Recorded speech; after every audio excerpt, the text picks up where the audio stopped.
Chers collègues, Madame le maire, Monsieur l'adjoint, s'agissant de ces délibérations pour subventionner la Maison de l'Emploi et la mission locale de Lille, nous voterons pour.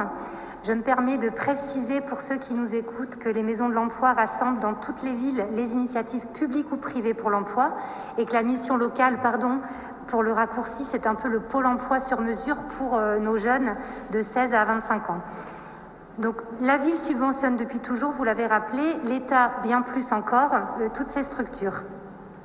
Les priorités rédigées dans les délibérations sont toutes bonnes. Aider les salariés lillois, les entreprises en difficulté, aider les employeurs à recruter, qui ne serait pas d'accord avec ces intentions. Toute la question du chômage et du chômage des jeunes, c'est le comment. Et finalement, que faire au niveau d'une ville ? Et ce comment, à notre avis, ça ne peut pas être que par la subvention. On a du mal en France avec l'emploi des jeunes depuis 40 ans.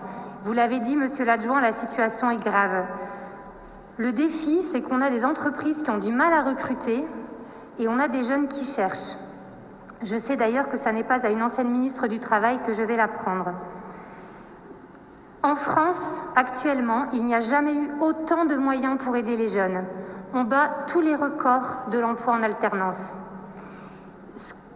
Notre conviction, c'est que les grandes entreprises sont informées de tous ces dispositifs d'aide financière au recrutement et à l'apprentissage.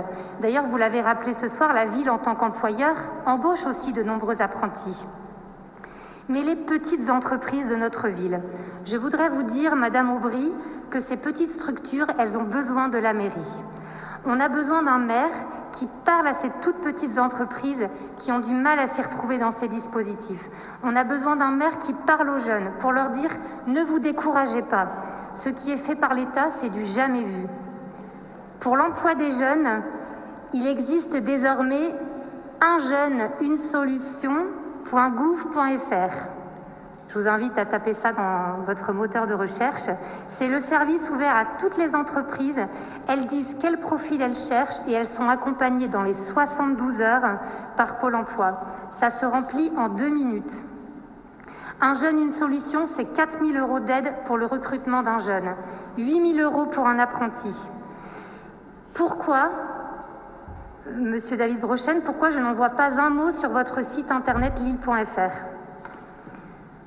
Deuxième point que nous voulions soulever ce soir, il y a aussi actuellement le pacte d'insertion par l'activité économique pour les personnes très loin de l'emploi, dans des structures où l'on conjugue impératif économique et mission sociale. C'est l'emploi inclusif, c'est 1,3 milliard d'euros mobilisés en France. Ça n'a jamais été fait avant. À notre avis, le rôle de la ville de Lille, c'est d'aller soutenir toutes ces structures d'insertion qui se créent, leur donner envie de s'implanter, les rendre visibles, les aider à trouver des locaux et commander chez elles.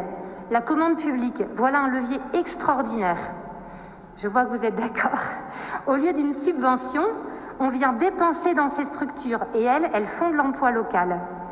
Nous avons hâte que vous nous présentiez le prochain bilan du SPASER qui existe dans les grandes villes, ce schéma des achats socialement et écologiquement responsables. Si par ces achats, la mairie peut montrer massivement l'exemple, on a tout gagné. Elle fait effet de levier. Elle fait effet de levier bien plus fort encore que par de la subvention.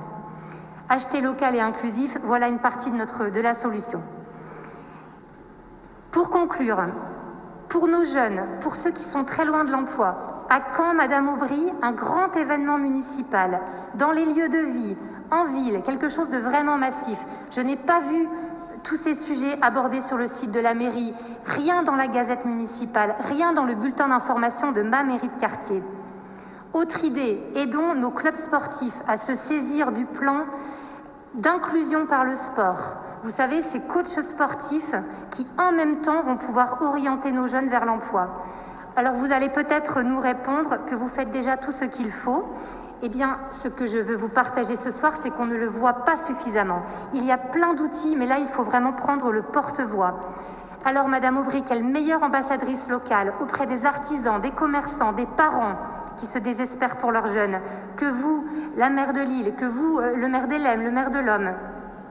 Est-ce que vous êtes prête, Madame Aubry, Monsieur l'adjoint, à faire une grande opération de promotion des dispositifs proposés par le gouvernement d'Emmanuel Macron, même si vous n'êtes pas du même bord.